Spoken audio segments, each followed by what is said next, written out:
So this year we presented the first presentation on the Zanubrutinib versus Bendamustine Rituximab study. This is a study, direct Phase III study in patients with untreated CLL who are unfit for FCR chemotherapy.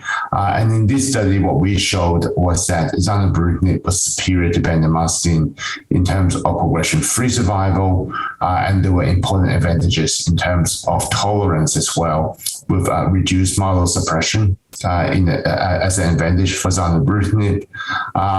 The other thing of note in this study, and in the context of other studies that have gone ahead of it, it's not surprising that a BTK inhibitor should be shown to be more effective than chemotherapy. And this is just the latest in a series of studies to show that. But an important point to note is that the rate of atrial fibrillation was actually very low in this study for Zanubrutinib at 3.3%, which is not different from 2.6% for Bendamustine Rituximab.